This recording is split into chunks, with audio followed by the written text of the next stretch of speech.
Test 1 2. Test 1 2. Okay.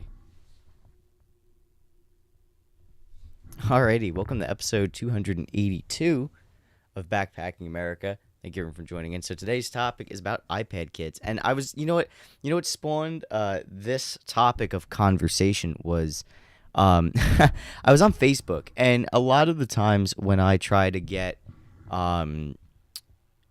inspiration for a show, I'll go on Facebook, I'll go on Reddit, I'll look through things that I reposted or like just things I've written down over the past couple of days, and I'm like, all right, what can I talk about? And I saw this video of this little kid, and he comes into his parents' room with he has a fishing pole with a fish on it, and he's like, I want to show you my fish. And they're like, what is that? That's disgusting. Take that out of here. And the disappointment on the kid's face was just like so palpable.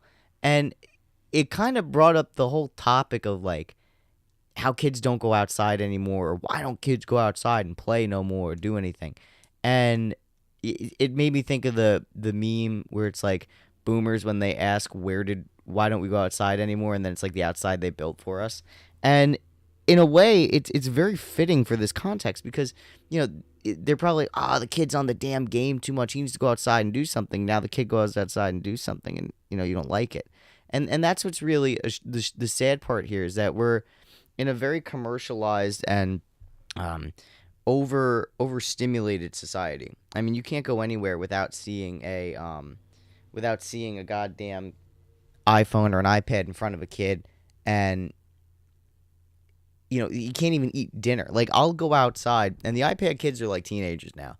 When I was about 10 years ago, when I was working in restaurants, I would see the families come in with the iPad, and like 3 kids would have an iPad, and they'd have the headphones on, and then the parents would be eating meal, and everyone would be quiet.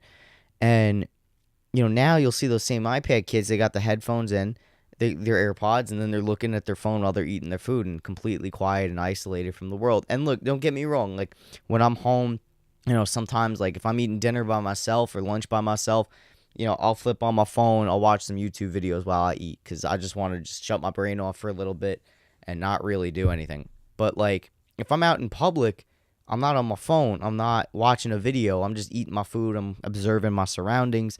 I'm trying to be, in the space and present in the moment. And these kids don't really know how to do that because their parents were like, oh, well, the kid's crying, so let's just give him an iPad to shut him up in the family restaurant or in the movie theater or whatever. And it's sad. It's really sad. And when parents do stuff like what I just said, where they discourage a kid from doing normal human things like going fishing, going hunting, going on bike rides, going outside, all you're doing is just trapping them into this video game bubble where it's like all you could do is just play Fortnite or watch TV or go on your phone or go to a pre-approved activity. This kid wanted to go do something human, and that's a big problem, I think, as to why like a lot of young people, and by young people I mean millennials to Gen Alpha, suffer from depression, gender dysphoria, anxiety, or even some OCD, and why the attention span is so low, and why kids can't read past the 4th grade reading level is because there's too much overstimulation. There's a lack of critical thinking. There's also this tendency for schools to push the use of laptops, Chromebooks, and iPads on kids to do their homework instead of interacting with like a piece of paper. It's way too easy to cheat and get ahead and get distracted when you're giving kids, unlimited access to the internet. And, the millennials were like the first generation to experience the anxiety and depression wave because with technology becoming all-encompassing and stuff like that, the overstimulation drains your dopamine. That's really what it is. I mean, if you're on Instagram, like I'm a content creator, I own a multimedia business, and I'm always looking. I'm like, oh my God, I got like 500 likes on this. I got this client, 6,000 views on that. Or, oh, this podcast got 4.4 thousand views, this reel that I did, let's see how much more I could get. Like, it's so like addicting, and it gives you that feeling of accomplishment instantly that when you do something that takes longer, like reading a book, fishing, hunting, if there's not that instant gratification, it becomes you lose interest quicker. Now, I never really lose interest hunting or fishing, but like that's more as an example to like the generations as a whole, where you don't really see Generation Alpha or Generation Z or later millennials that were born in the late 90s, mid to late 90s. You don't really see that much of an interest in hunting or fishing or outdoors activities anymore. It's more how do I become a YouTube star? How do I become TikTok famous? How do I make money on the internet? You'll see kids like, I don't know, kids don't really play no more. Like, I'll see maybe a few kids, pal around in my local town, and that's really cool, but it's not all the time. It's very rare. Um, Especially with like the lack of snow. I mean, I know it's snowing outside right now, but there's no like it's not as much snow as it used to be when I was a kid. So there was no like snow day where you went outside and you had a snowball fight or you built a snowman or like you hung out with your friends and watched a movie all day. Like there was really none of that anymore.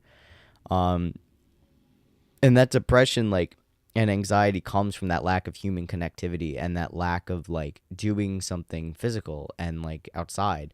I'm gonna be honest with you. Like, I've gotten to duck hunting recently. I usually go deer hunting, but I only go like once or twice a year, just because like we have to go upstate for it. I don't like shotgun hunting for deer in Long Island. So my buddy Charlie was like, "Yo, like let's go duck hunting. You'll love it." Blah blah blah. I was fine, fine, fine, whatever.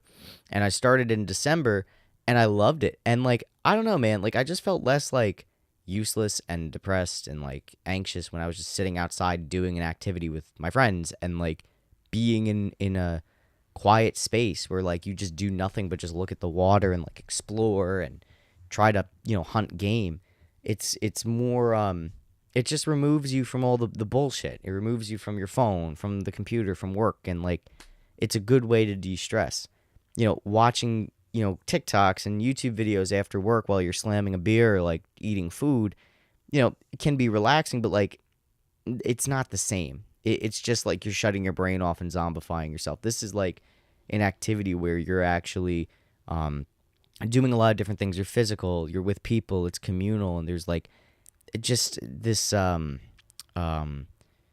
great feeling. So that's why I got really upset when I saw this video of this kid, getting no support or love from his parents by showing him the game he caught, the fish he caught, because that's great for kids to do. It's great for kids to go hunting. It's great for kids to go fishing. It's great for kids to be outside in an adventure in a way that's safe. I mean, hunting and fishing are like very safe ways and legal ways to go outside and explore an adventure without, getting hurt from like exploring an abandoned building or doing a drug deal or causing chaos in your school by like smashing a sink or stealing a toilet or going 100 miles an hour down the freeway. All of that destructive energy, I believe, is due to a lack of actual skills and healthy outlets. A lot of kids' outlets are video games, social media, and watching videos and TV. It's not going out and building a tree fort. It's not going out and hunting or fishing. It's not developing a project where you're building a shed, or it's not learning a new hobby or a skill. It's if you learn all these things and you do these healthy outlets, I feel like we'd see a lot less suicides, instances of loneliness, mass shootings, destructive behavior by students and teens and stuff. Don't get me wrong, like I knew a lot of people that they they still did all these like really healthy things, but they were still scofflaws at the end of the day. Like they were still like skelly and all that shit, but like it's gonna reduce that greatly if you're building things in your if you're like a high school junior or senior and you're working on rebuilding your truck, or you're building a fort in the woods with your friends, or if you're an adult that's like severely depressed, if you go to the gym and you go out and hunt with your friends or by yourself, or you go fishing, or you're learning how to garden, there's no like, there needs to be more like a hands-on. And I feel like when I look at these reels that are really popular on Instagram or Facebook of people in their 30s and 40s that buy land and they start homesteading, or they're like they go camping and they build like mud huts and they build like these little dwellings, or they go and they cook these really elaborate meals out in the wilderness when they're hiking on like a mountain and stuff. I feel like those pieces of content are so engaging and so successful because not only because it looks beautiful, but because a lot of people feel disconnected from the land. A lot of people feel disconnected from people. And the wilderness and the outdoors and working with your hands is a great way to get back that feeling. And that's been lost. In the last 20 years, that's been lost with the advanced development of technology, and it's been lost with the pandemic. And I think that, and here's this, and I say this as someone that makes their living off of social media and the internet. I would not be mad if it got shut down tomorrow. I really wouldn't be. Yeah, I'd be out of work, but like I'd find another skill. I'd learn something else. I would do something again. I'd go back to school or I'd go to I don't care, because humanity and our country would be a lot better if we weren't so focused on this instant gratification that we find on the internet. I just can't. I mean, the social skills are non-existent. Like, I can't tell you. Like, I love to talk to people. All right, and I got into an argument at the gym the other day where we were talking. I was talking with this one guy, and he's like, "Oh yeah, it's rude to go and walk up to someone at the gym and talk to them, and interrupt their workout." And I'm like, "Well, interrupting a workout is very rude, but like if I see a cute girl or I see someone that's wearing a shirt that like I really fuck with, and they're not busy or they're resting between a set, I'll walk up to them and be like, 'Yo, that's a fire shirt,' or 'Yo, like I'd spit some riz.'" You know what I'm saying? But like, it's not weird or rude to go walk up to someone when they're not busy and it's appropriate, and you just want to talk for a few minutes and then leave. It's one thing if you want to take up all of their time, but if you want to say hello to someone, there's nothing wrong with that. It's not weird. And I feel like a lot of, at least my generation and Gen Alpha, thinks that it's weird to approach people either romantically or platonically unless it's outside of like a specific setting. And I don't really think that that's healthy at all. I think, wherever there's people, and if it's, you're not bothering someone or interrupting someone, I can't see why that's a problem to go speak to them. We're a very antisocial generation, and while we are very interconnected with things like podcasting and the internet, we're very disconnected in person. No one knows their neighbors anymore. Everyone is immediately suspicious of one another. And maybe this is just because I live in a suburban, urban area. I mean, where I live in Long Island, it's more rural, but it's still infected with like that urban, suburban mentality where be suspicious of people. I'm not sure if this is the same, experience for people that live in truly rural areas. When I lived in upstate New York, I felt the opposite. Everyone wanted to talk to you. So, I mean, it also comes down to where you live in the culture, but as a rule of thumb, where most people are, which is suburbs and urban centers, it's a very antisocial attitude, and that really needs to change because a lot of people are depressed and feel sad, even if they're at the gym. Because here's the thing, too, like a lot of people that are depressed or are anxious or OCD and all that, they do go to the gym, and that is an attempt to better themselves, but there's nothing outside of the gym. Like, I think Plato or Socrates said it, where you needed to be not only physically fit, but mentally fit was basically the concept, right? And you do need to be mentally and physically fit. You need to be well-rounded. So you need to have a social life. You need to be intellectually curious. You need to be physically fit and able. You need all three of those things to really have a well-rounded life. Like, there's been times where it's like, okay, like, should I be at the gym right now? Yeah, but like this really cool opportunity came up to go do something new, or I haven't seen my friends in a while. I should go do this. I'll go to the gym tomorrow. It's not the end of the world. I hit it about 4 times this week. I could take a day off, an extra day off, and go do this thing.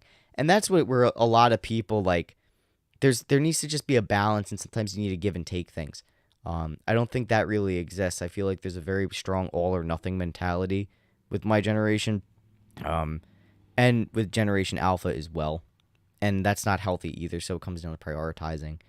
There's a lot of things that do need to change, and I think one of those things would be a focus on like going back to like real fun things and really just being outside and being around people and kind of rejecting the internet.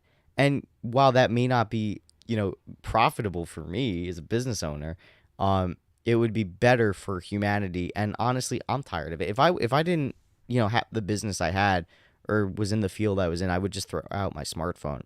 You have no idea how bad I want to get rid of it, honestly. It's too encompassing, it's too consuming, and a lot of reels and a lot of content is designed to just keep you locked in forever. The reel, and here's what's interesting: you look at the statistics of a reel and how they function, right? And then you look at it and how they perform. Excuse me. And those analytics. And then you look at the analytics of a podcast episode or a YouTube video, and you look at those two and you compare them side by side. The reel always does better than the actual piece of content. So what does it tell you about the reel? That means most people only care about the reel and not the actual piece of content. Now, both can make you money because they're both viewerships and they're both engagements and interactions, and it goes back to the main account and creates money. So you're still making money off of the reels, even though this part over here is underperforming. But what that says is that people are on a loop. They don't want to get off the loop. They just want to keep going and going and going. And then you're 10 reels deep and you don't even remember what the third reel was that you watched. You only remember reel 7 or 8, maybe 10. But you don't remember like the first or second reel that started you on this until like maybe it's sent to you later. And you're like, oh yeah, I remember watching that. That's the problem with social media, is that it keeps you on a loop and a loop and a loop. And now you're on the app for 10 or 15 minutes and you didn't even realize it. And you have all this stuff that you just consumed within that 10 minutes that just shaped your worldview, and you don't even know what the fuck you just watched. And it's great for advertisers. It's great for brands because, it's now subconsciously in your mind. And then you may see it again. You're like, oh, yeah, I remember that. I got to go check this out. And that's how advertising does work. But this is like sinister, where it keeps you locked in over and over and over and over again. And that's not good for the brain. That's not good for people. And we have access to that on our phones. And we have and it's crazy because like Generation Alpha has access, and Generation Z and boomers and millennials, we all have access to this technology where we could have access to anything in the world, and yet we're consistently getting dumber, angrier, and sadder. And you would think that, like, if you went to like an ancient philosopher and you said, we have a library in our pocket, you would think they'd be like, oh my God, what, have you colonized other planets yet? And it's like, no. Do you want to see this AI rendition of a children's cartoon character giving something a blowjob? Like, and they'd be like, what? Like, that's like, it's literally used for debauchery, self promotion, and drug dealing, and just random people getting fame and stardom. And here's the thing too: if you really want to be famous, and I tell a lot of my clients this too, if you really want to blow up on social media, you need a fat advertising budget. Like, you need to throw like $5,000 a month at like content promotion, because that's how you're going to blow up. That's how all these guys got big. They had something funny, or they had like a cool thing they wanted to say, and they were good at saying it. They just threw money at it, and it just went ahead of everyone else. Like me, I don't really boost my posts. I just kind of do this for fun and to just show my skills a little bit, and it's just cool to talk to people. And I've had this platform for like almost 5 years, so like, fuck it. But I really don't want to spend $5,000. And I know the consequence of that, which means I'm not going to get 20,000 views. I'm not going to get, 10,000 likes. I'm not going to get, the performance that would be cool to have. But if you want that and you crave that, you're going to throw money at it. And that's why social media is so lucrative, because meta advertising is like, okay, we could charge we're going to throttle all of these accounts and basically make it pay to play. And we're going to make it so that you have to spend a ridiculous amount of money to see any results whatsoever. And that's how they do it. And a lot of these guys that no one even knows, like, I see, I can't tell you how many people I see on the internet that I have no idea who the fuck they are. Like, I know Joey Diaz is a comedian, but I don't know who the fuck the guy is. I just see him everywhere.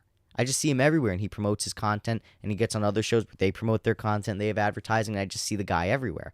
There's another guy, uh, tattooed guy, went to jail, big fat guy. I forget his name. I know someone knows who I'm talking about. What the hell is his name? Um, he just testified at Congress or something like that. Big fat guy, used to be a drug addict, all this stuff. I think he's a comedian, or he's kind of like a mid-sized rapper, and I see him everywhere on podcasts. I see him on so many different shows, so many different podcasts, and reels just like fed to me all the fucking time. And I'm like, who is this guy? And they're just dumping money into it because the guy, I don't even know him. You know what I mean? He just seems like an okay rapper who went to jail, turned his life around, and got a good story, but who the fuck is the guy? No one knows. But now I know at least the concept of the guy and who the guy kind of is, because people are throwing money at it. People are throwing money at these reels and these pieces of content to blow it up. And that is how you win at the social media game. And a lot of people are desperately trying to get ahead and do that because they're like, oh my God. And this was something that was a thing way back in the day. Like, I remember being like 8 or 9 and everyone wanting a website. Websites were the big thing. I can make so much money off of websites. We got to get a website. That was a .com bubble. And then YouTube happened, and people were making money off of early YouTube. And everyone was like, I want to be a YouTube star. I have a YouTube channel. And people were like desperate to get in there. But most of them failed. And now it's social media. And again, most of them are going to fail. It's been the same thing for the last, I guess, like maybe 15 years, where people have been trying to chase this internet bubble, and most of them are failing because they're not putting the money in, the time in, or the equipment in. And it's just very sad because now, especially during 2008, this happened in 2007, 2008, when things were hard. The financial times were very hard. And now, again, people are looking at it because things are very hard financially. And they're like, oh my God, maybe this could just give us like that big break. And it's sad because people are chasing fame, not necessarily even because they want it, but because they know it pays. And it's so easy because you have the computer right in front of you. You can make an Instagram account. You could just do it. It's right there. But what people don't understand is that content creation, or what I do, is a multimedia company, right? Like, it requires so much fucking work. Like, so you need a solid business plan. You need like if you're going to content create and you want to put out like a piece of content every day, and you want the cool reels with the funky the subtitles and all the different social media accounts and the big podcast following, you need to put in at least, especially if you're going to be a solo operator, right? And you want to put out, let's just say, 1 video a day, and you want to finally edit. Like right here, I live stream it just because I can get it on multiple platforms at once, and then just be like, all right, I'm just going to edit up the audio, put it on my RSS feed, it'll get on multiple platforms that way. And then I use an AI editor to get a bunch of different reels, and then I program that. It saves me a lot of time. But if you want to do like the actual editing where you're doing a multicam setup and you have like a cool background and all this stuff, if you want like the cool space, you got to pay money for the space. You got to pay money for the equipment. If you're going to do the editing, that's at least 2, maybe 3 hours of editing if you really want to make it like YouTube cool, because you have to factor in rendering. It's not just the editing itself. So if it's a single cam setup and you're not really doing much movement, it's going to be less time to edit. But if you're doing multicam, or you're switching to different angles, or you're going to different places, you got to get all that footage together. You got to match it up, sync up all the audio. If you're going to do transition shots and you're going to do narrations, that's another X amount of time. So depending on, let's say you want to do like a medium-sized podcast where it's like you're kind of sitting here talking and you have a guest, or like you're switching rooms, you're going to have a multicam setup. That's going to take you about an hour, maybe an hour and a half to edit, and then another hour, maybe hour and a half to have everything render and encode. And then you got to go switch it and do reels. Now, if you want to manually get your reels, it's going to take another hour to 1 to 3 hours, depending on like how many reels you want to get out of it. Or if you use an AI editor, it'll take about another hour. Then you got to program everything. So it's about like a 5, maybe 6 hour day just to like from shooting to production and distribution. And that's not saying, and that's not even discounting if you have any problems with your setup. I had so many fucking problems today trying to get this podcast set up with my audio interface not working and my camera not working and then needing a different fucking cord, so I had to go find a cord. It was just like so much stupid shit. So you need to factor that in. So really, it could be like a 7-hour day of just doing this podcast. And if you only have one machine, fortunately, I have another computer. So while one computer's doing its thing, I could do something else. But if you only have one computer and your whole day is just that podcast, is distributing that podcast. Me, I do everything stagnant. So if I have a busy day, I'm like, okay, this podcast, I recorded the podcast today. I'll promote the podcast. I'll do the editing tomorrow, and then I'll promote the podcast in a few days from now. But if you're doing it every day, you're putting in at least 5 to 7 hours of work every day just to promote the podcast. And that's if you don't have to travel anywhere. If you have to travel to a studio, guess what? Now you need to rent the studio. And that's expensive. That could be anywhere from $60 to $150 an hour. I know one studio, they lock you in for 2 hours, so you have to pay $120. And it's a beautiful studio. But then if you don't have a camera, you got to bring your own camera. So now you got to pay money for the cameras. Then you need to pay money for the lights. Then you need to pay money for the RSS feed. And then if you want to get famous, guess what? Now you need to pay money. You need at least $5,000 a month to really make a dent in any type of social media advertising. So congratulations. Now let's see, the cameras, you're probably going to be about $6,000, maybe $7,000 in the hole with all the editing software you need, the computer, the cameras, renting the space, and all that. It takes a lot of fucking money, and people think you could just do it like that. And that's bullshit. You can't. And anyone that says you can, they're lying to you. So it's just like, it's just really sad that people are like, oh my God, we're going to do this. We're going to make it big. We're going to make it big. And they don't have the money to make it big. And it's just futile effort. And it's really sad.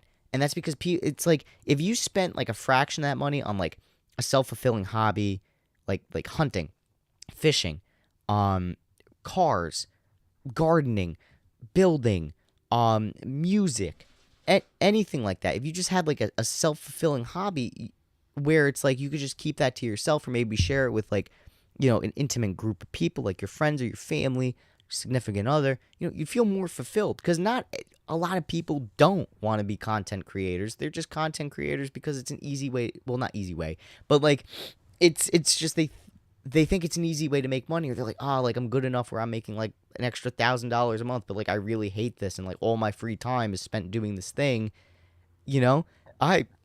I personally love what I do. So, this is fun for me. But for a lot of people, it's not fun. A lot of people want to be famous because it brings money, or maybe it fills a void. They think it's filling a void for them, and it's not. A lot of times, like, I love what I do. I do this stuff all day long, but like I was getting amped up. I'm like, oh man, like I didn't know what it was, and then I realized I'm like, I'm not going outside enough. Like that's really what it is. Like, I need to go and do hobbies. I need to go do things outside. I need to go hunting. I need to go fishing. I need to feel like, honestly, I didn't even feel like a man. I'm lifting weights. I'm working. I have my own business. I'm like, taking charge of myself. And I'm like, all right, like, these are things a man does, but it's like, I don't feel like one. And then it's like, okay, I feel like a man because now I'm hunting. And then I'm going to go fishing when fishing season opens up. And always finding like an outdoors activity to do to really satisfy that void. At least for me, that's what I did. Maybe for other people, it's gardening. Maybe for other people, it's working on cars. Maybe for other people, it's gunsmithing, or it's iron welding, or construction work, or woodworking. I don't know. But finding, something to connect with material is important, because a lot, like what I do, all my work is immaterial. Unless I do like a brochure or graphic design for someone and I physically see the product in front of me. But like this podcast, I can't hold. I can hold the cameras and the lights and the computer, but I can't hold my podcast. I can't physically take it and say, here is my thing, touch it and smell it and feel it and tell me what color and texture it is. It's just, oh, you can hear it. You can see it, but you can't touch it. You can't feel it. You can't smell it. So touch, feel, smell, that's like 3 out of 5 senses that are eliminated from digital content. You can hear it and see it, but if you can't hear it, like, though, that's only 2 senses. So it's very non-stimulating or material. I mean, it's stimulating in one way, but out of the senses, only 2 of your senses are stimulated. out of like the 5 that you have. So that's like what, 35% of your senses used to consume a product. That's not, that's not really great for human development. We need all of our senses stimulated. So like if you're, a construction worker and you're like, oh yeah, look at this building that I did, or if you're a woodworker, it's like, oh, look at this cool statue I made, touch this, feel this, look at this, smell this, hear it. You can hear the wind wrapping around it. It's very like, and a lot of society is focused on only stimulating 2 out of 5 senses, and that's very bad for our development as human beings and as a society. So I think that, encouraging people to go outside and do things like that little kid that was like fishing and like his parents were shitting on it. Like if you're mad that your kid just sits inside and plays video games and smokes pot and doesn't do much in life, well, maybe encourage them to go do things outside and be happy when they bring in a wet, stinky fish into the house. Because, yeah, that sucks in the moment, but the kid's doing something other than sitting in front of a computer all day that you bought him and are mad that he's using. That's another thing I don't get, is when parents are like, oh my God, all my kid does is sit on the iPad all day or sit on the phone all day. Well, who bought him the phone? And who got mad when he didn't use it? Because there are parents that they're like, oh, like, you need to be using your phone. You need to be using your computer. I paid good money for that. And then they get mad when they use it too much. So, it's really just kind of like, as parents, y'all need to figure out what the fuck you're doing. And I was fortunate enough where I had parents where it's like, they encouraged me to be outside, and my dad took me hunting and fishing and shooting, and my mom would take me ice skating as a kid and take me to all these different hobbies and activities. I'm very lucky and happy that I have parents where they're supportive of me and doing whatever these things are. Even if, they're like, oh my God, you're really hanging your waders in the basement, or, oh God, that duck, the story of how you kill that duck is gross. But like, they're still supportive of it. And that's what's really important is people. And even if like you have friends where it's like, you need to be supportive of your friends and encourage your friends to go out and do that. If you notice they're depressed or sad or isolating, bring them out, take them to do different activities, try to just motivate each other. That's how we grow as a society and people, is motivating each other to get through the hard times. And what makes hard times easier is just being outside and working with your hands, in my honest opinion. Anyway, thank you for listening to episode 282 of Backpacking America. I will see you all next time.